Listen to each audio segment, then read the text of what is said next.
secret pain your spirit soars and sings, though sorrow clouds your day, it's sunny skies tomorrow brings. And take my hand, let's be friends forever. And take my hand, alone no more, not ever. Imagine dreams are real, and soon you'll start to feel there's magic all around. And take my hand, love is all around.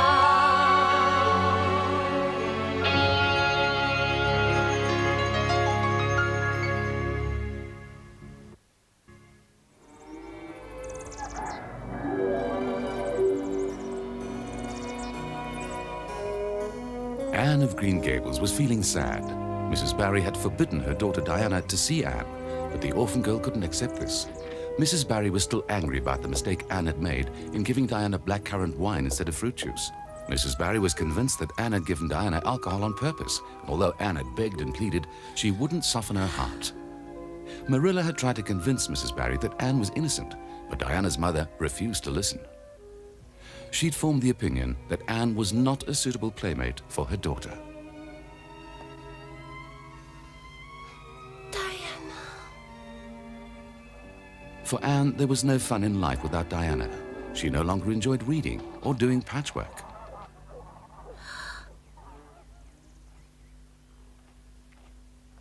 Diana.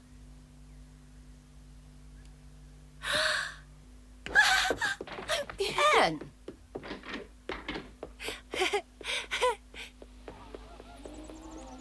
Diana, don't go! Diana?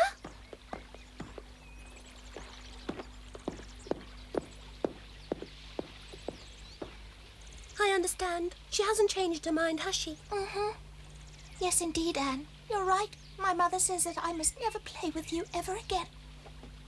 I cried and cried. I explained 100 times to her that it truly wasn't your fault. But she just doesn't want to know.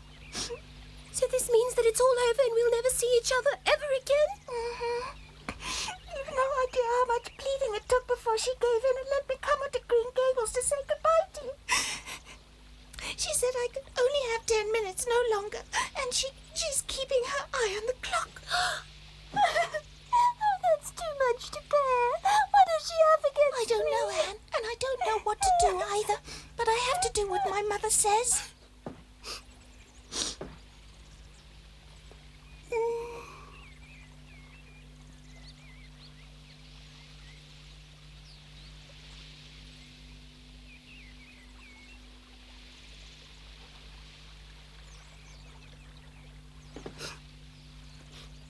You have to do what your mother says. But it's so difficult to say farewell to your best friend in only 10 minutes. Diana, now promise me one thing, that you'll never forget your first and best friend from your childhood days, no matter how many other close friends you make as you go through life. Yes, I can promise you that. And I also give you my word that I will definitely never have another best friend. I just couldn't, Anne. I could never ever love anyone else the way I love you. Is that really true, Diana? Do you really like me that much? I never dared to hope that you did. I really do love you dearly, Anne. Didn't you know that? Oh, of course I knew that you liked me well enough, but I had no idea that you really loved me as a dear friend as much as I love you.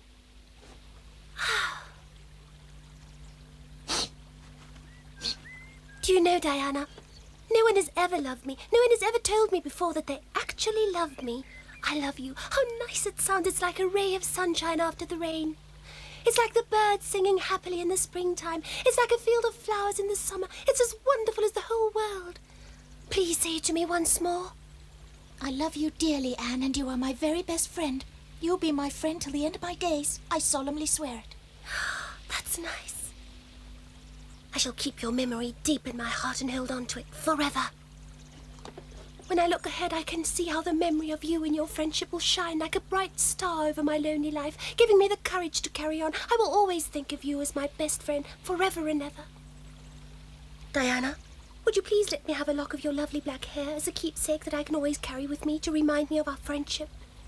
Oh, that's such a romantic idea. But what can we use to cut my hair? I was working on my patchwork quilt when you came, and I still have the scissors in my pinafore pocket.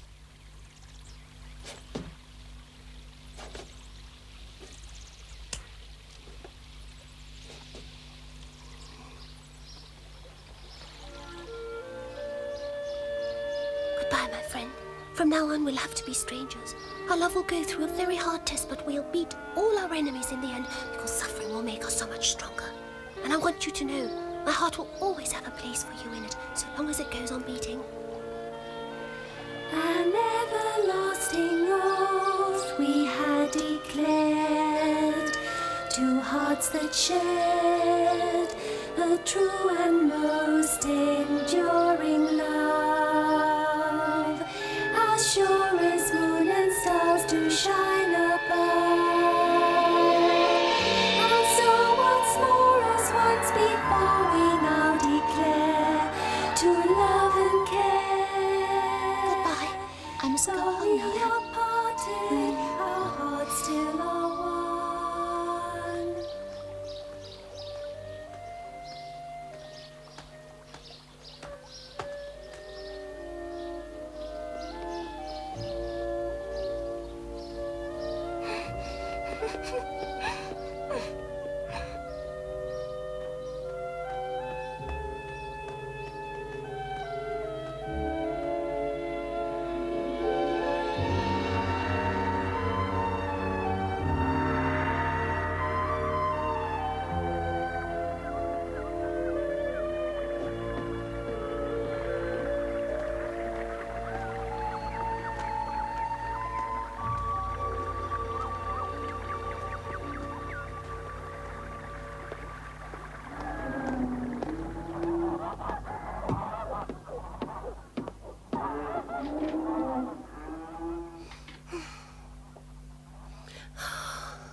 It's all over. I'll never see Diana again.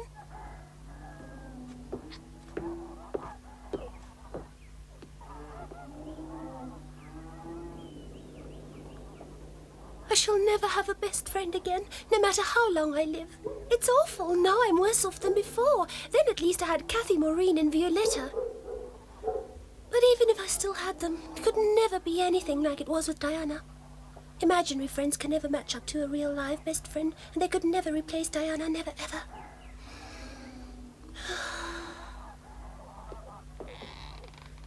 Diana and I have just said goodbye to each other forever. It was very touching, down at the old bridge. I shall remember her parting words until the very last day of my life. To show her what I was feeling, I used the most beautiful words I could think of. It was such a solemn moment that I was almost overcome. Diana was very upset as well because everything was so romantic. And it was really romantic when she gave me a lock of her beautiful hair as a keepsake. I shall sew it into a little bag and always wear it round my neck. It'll be like almost having her there all the time. I want this lock of hair to be buried along with me. Make sure that it goes into the coffin. Please don't be alarmed, but somehow I get the feeling that I'll never make old bones.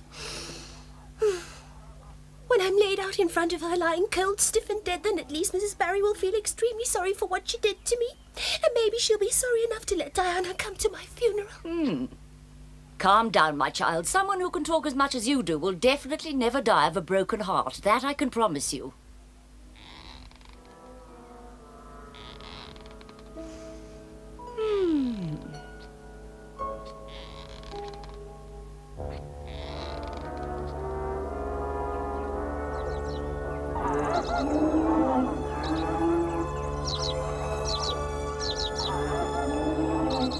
I tell you, Matthew, she talked like a waterfall, but to be honest, I was quite glad she did.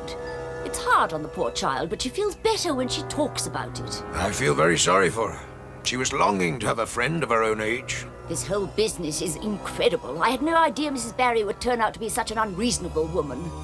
I shall ignore her.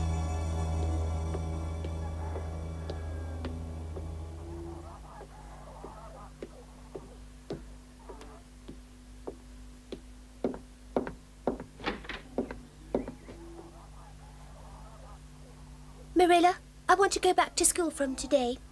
Oh. A proper education is the only good thing life can offer me now, after the tragic events that took my one and only best friend away from me so cruelly. At school, I can at least look at her from a distance and remember those happy days before the separation when we were allowed to play together. I think you should also pay some attention to the lessons when you go back to school, Anne. I'm glad to hear you say you're going back, but there's one thing I do not want to hear in future, and that is you've hit someone on the head. Or scratched and bitten them either. Do what the teacher says and behave yourself. I'll be a well-behaved scholar from now on, which is to say that my future looks dreary because well-behaved scholars are very boring. Minnie Andrews is a well-behaved scholar. She's always pointed out as a good example, but she hasn't a shred of imagination. I never ever see her laugh. She just sits there like a dummy reading all her books. Oh well, maybe I'll be able to do that too. Anyone with imagination can endure hardship cheerfully. Yes, but before your imagination starts working again, please pass me the basket. Here it is. Thank you very much. I shall find a new way to walk to school too. You see, I simply can't bear to use the old way through the birch wood anymore. Every birch tree in it would remind me of Diana, and I should start feeling sad. Bye for now.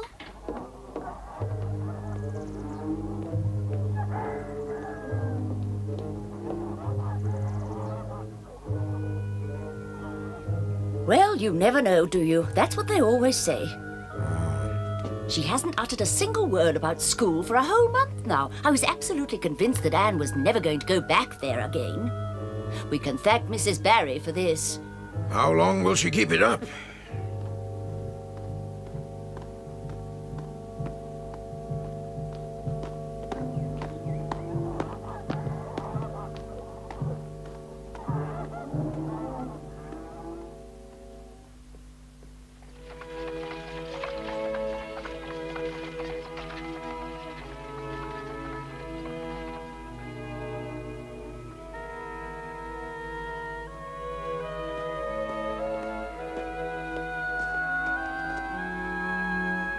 Nothing had changed. Anne couldn't say exactly what she'd expected, but she was surprised to see that everything was as she'd left it a month before. As she drew nearer to the schoolhouse, she began to be afraid. What would Mr. Phillips say? She even thought that he might throw her out. Anne stood by the lake of shining waters for a long time, thinking.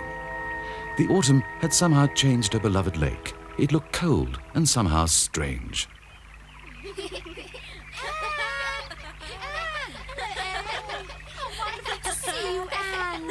It was all much easier than she'd pictured it. Anne was welcomed back to school with open arms. Her imagination had been sorely missed in games, her voice in the singing, and her dramatic ability in reading aloud at lunchtime. I wonder when she's going to put her foot in it again. This time she's going to get herself into really hot water. Not all the girls were glad to see Anne again. Some of them, in particular Josie Pye and Gertie, gossiped about Anne behind her back and said unkind things about her. Diana's unpleasant experience with the blackcurrant wine had been the talk of the school. Mr. Phillips, good morning, sir. Anne Shirley, how nice to see you among us again. I would like to ask you a big favour. Well, what is it? May I choose where I'm to sit, sir? I see. I would like to sit next to Minnie Andrews, please. What is she up to now? Look at her playing up to him. She's trying to become teacher's pet. That is fine.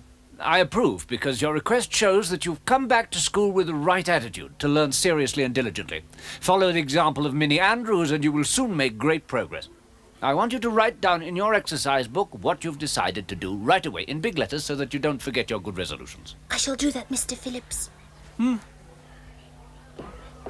Hey, Josie, now we've got 2 teacher's pets. Good day, Minnie. Good day, Anne.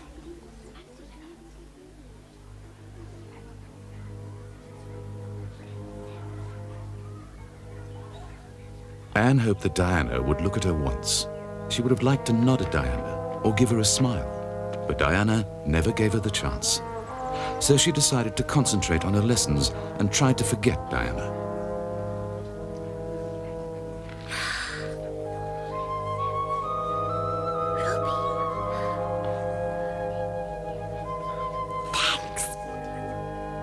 Carrie Sloane gave me a big yellow pansy she had cut out of a floral catalogue. I'm going to hang it on the wall. It will really look nice. And Lily Bolter gave me a perfume bottle to keep the water for my slate in. Look at them, Marilla. They were all so friendly to me that it made my first day quite easy, really. Oh, yes, and there's something else. Ellie McPherson promised to teach me a new knitting pattern. It's supposed to be very easy. But you know, out of everything today, what I liked most of all was the present I got from Julia Bell. It's a poem, and Julia Bell actually wrote it herself. For Anne, a little duck from a pond was sitting very quietly on a wide stone one cool evening. She had hardly sat down when a prince came along. A young and handsome knight, so young, so handsome. He asked her if she had any parents. The duck said, "No, I have none," so he took her away with him. Yes, very nice. And tell me, how is Diana? I wouldn't know, Marilla. We never said a single word to each other the whole day long. Oh, really? Marilla, she didn't even turn her head once to look in my direction. Don't you think that she could at least have smiled at me? Oh, little duck, do you have a mother and father? Come with me to my castle. Come with me to my castle. You shall live like a princess, draped in silk and velvet. You shall lie down to rest in gold and precious stones. Diana, why didn't you turn around and look at me just once? Oh.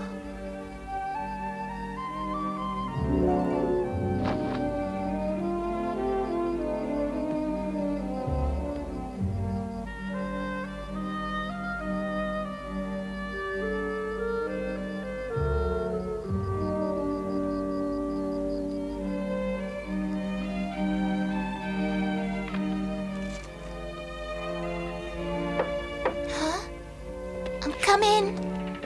Diana, are you still reading? You should be in bed by now. I know, Mummy. I'm going now. Please, my child, hurry up, otherwise you'll fall asleep at school tomorrow. Again and again, Diana had tried to change her mother's opinion, but Mrs. Barry was dead set against her friendship with Anne, and she wouldn't budge. Diana longed for Anne, and Anne longed for Diana. Anne tried to think of 1,000 different ways to change Mrs. Barry's mind. She thought up the most dramatic stories. She imagined kidnapping Diana on a horse, or persuading Marilla to adopt her. But all along she knew that she could dream as much as she wished. Nothing could change the hard fact that the two little girls were apart. When Anne arrived at school the next morning, there was a surprise for her. On her desk was a big, luscious red apple. She had no idea who'd left it for her. There was no note with it. Good morning, Minnie. Do you know who left this apple? Oh, Gilbert always helps his father in the orchard. The Blythe family grows the biggest, reddest, juiciest apples on the whole of Prince Edward Island.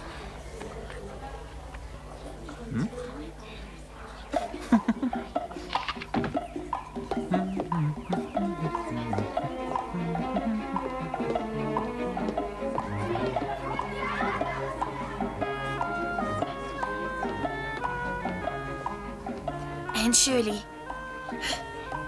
Yes? Good morning. Here's a present for you.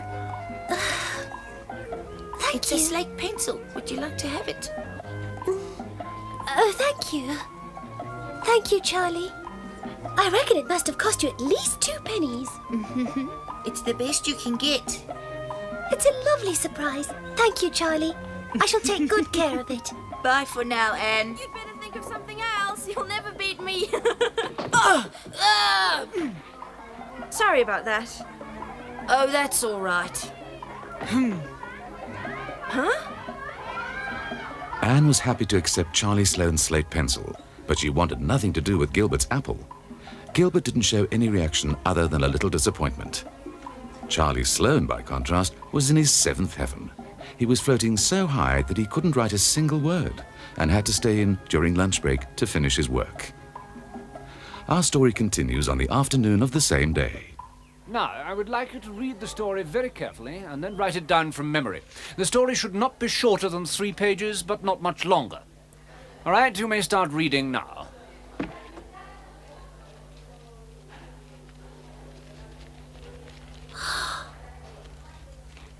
Diana.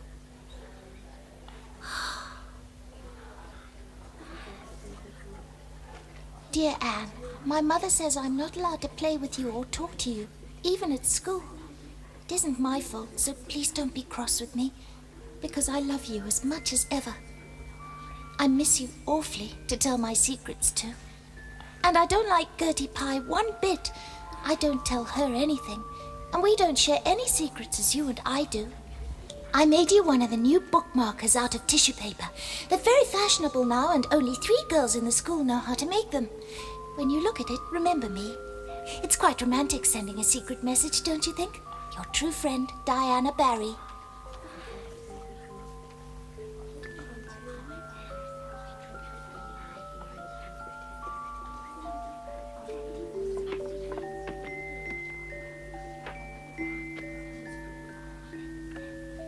My own darling Diana, of course I'm not cross with you because you have to obey your mother.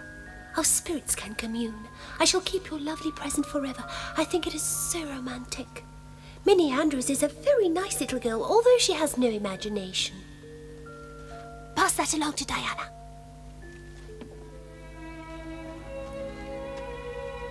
Pass it to Diana. After having been Diana Barry's best friend, I can't be Minnie's. Please excuse mistakes because my spelling isn't very good yet, although much improved. Yours until death do us part, Anne or Cordelia Shirley.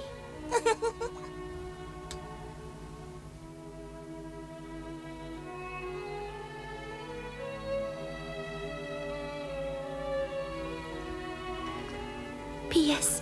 I shall sleep with your letter under my pillow tonight. Then I shall definitely dream about you all night long, and about our birch wood and the castle. P.P.S. Maybe I should ask in my prayers not to have a dream about that dreadful blackcurrant wine. With Diana's letter, Anne's life changed in a matter of moments. Suddenly she was happy again, and she no longer had the constant feeling that she needed to cry.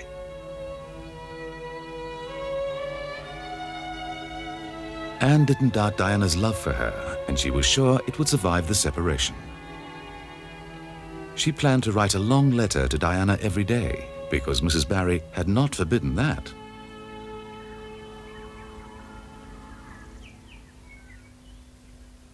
Winter came to Prince Edward Island, and Anne was looking forward to her first Christmas at Green Gables.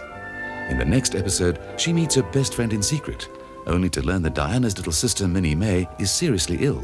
Only Anne can save her.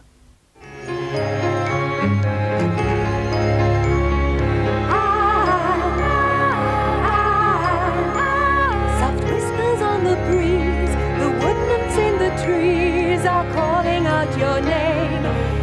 They offer you their gifts, sweet fragrance fills the air, the magic of a moonlit night.